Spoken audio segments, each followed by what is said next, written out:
Video में हम एक इम्पॉर्टेंट चैप्टर के सॉल्यूशन डिस्कस करेंगे और इस चैप्टर का नाम है विंड्स ऑफ चेंज। एंड ये चैप्टर है आपकी Kaveri book CBSE class 9th का। तो इसमें हम देखेंगे reflect and respond, topic check your understanding, critical reflection, vocabulary and speaking activity. तो स्टार्ट करते हैं पहले टॉपिक से, रिफ्लेक्ट एंड रिस्पॉन्ड। तो इसमें पहला क्वेश्चन है, does anyone in your family use a hand fan? What do you call it in your language? What is it made of? ठीक है, तो इसका आप आंसर लिख सकते हैं कि मेरी ग्रैंड मदर एक हैंड फैन यूज़ करते हैं समर में। इसको हिंदी या पंजाबी में पंखा कहते हैं। Oars is made of wooden munj grass. ठीक है, ये इस ग्रास से बनता है। एंड ये pass down from my great grandmother. ठीक है, ग्रेट ग्रैंड मदर से ये हमें मिला था। ठीक है, तो अब हम आगे बात कर रहे हैं, study the picture and complete the information. तो ये फैंस हैं। ठीक है, उसके बाद कौन सा फैंस कहाँ से है? ठीक है, ये असम का है, ये केरल का है, ये उत्तर प्रदेश का है। ठीक है, डिफरेंट डिफरेंट टाइप के हैं। शेप्स लिखने हैं हमें और मेड ऑफ करने हैं। तो shape round, long, square and made of bamboo, palm, moong grass. ठीक है, इसमें फिल कर दिया। अगला आता है match the underline words in column 1। ठीक है, तो ये हमें अंडरलाइन करने, मैच करने। तो ये मैंने मैचिंग यहाँ ऑलरेडी कर दी है, you can have a look at it. ठीक है, अगला टॉपिक आता है चेक योर अंडरस्टैंडिंग। ठीक, तो वो आप देख सकते हैं कि complete the table on pankha. ठीक है, तो ये एक्सरसाइज दी गई और इसके सॉल्यूशन यहाँ पे हैं। So you can have a look at it and you can complete it from here. ठीक है, अगला सेक्शन है क्रिटिकल रिफ्लेक्शन। ठीक है, तो उसमें read the extract given below and answer the questions that follow. तो ये हमारा एक्सट्रैक्ट 1 है। ठीक है, ये वाला। उसके बाद ये पहला answer, state whether the following sentence is true और फॉल्स।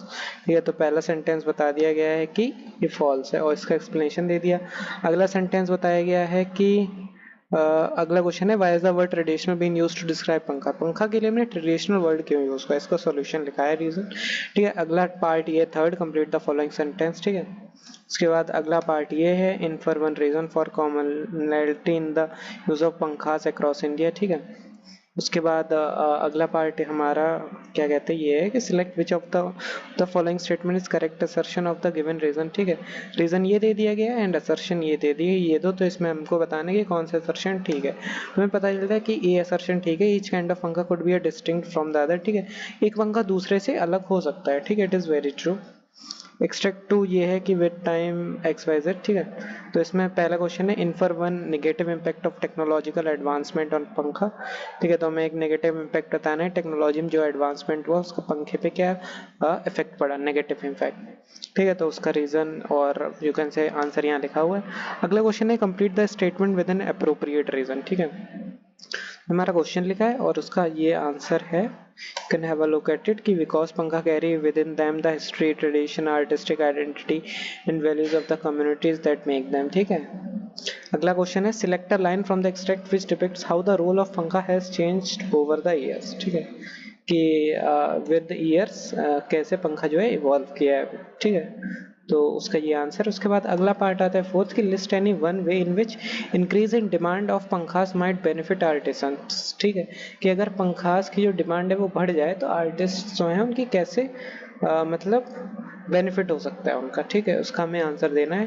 फिर अगला क्वेश्चन है कि select the factor that has contributed to the commercialization of pankha, की पंखे को कमर्शियलाइज कैसे किया गया, उसके क्या क्या आंसर हैं। ठीक है, तो वो वी हैव रिटन कि मेन वाला कौन सा है कि इकोनॉमिक डिमांड। ठीक है, उसके बाद अगला पार्ट आता है, आंसर द फॉलोइंग क्वेश्चन। ठीक है, second part, how does the title winds of change capture the essence of the chapter. ठीक है, तो उसका ये आंसर लिखा है कि वाई इस चैप्टर का नाम ऐसा रखने पे हमें ये चीज़ मिलती है।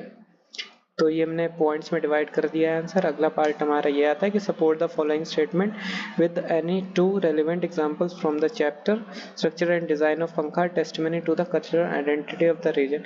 कि जो डिजाइन और स्ट्रक्चर है एक पंखे का वो कल्चरल आइडेंटिटी से मैच करता है। तो उसका हमने आंसर ये लिख रखा है यहाँ पे। तो आप देख सकते हैं राजस्थान में कैसे, गुजरात में कैसा है, तो इसके बेसिस पे हमने उसको डिवाइड कर दिया। ठीक है, अगला पार्ट हमारा आता है क्वेश्चन 3, कि chapter mentions pankha running the risk of slowly losing their presence among Indians, evaluate how the balance between preserving traditional craftsmanship and incorporating innovative designs in the creation of pankhas with help in the regard. ठीक है, तो उसका answer ये है कि preserving traditional craftsmanship ensures cultural authenticity. कि इस वे में हमने सारी चीज़ें कवर कर रखी हैं।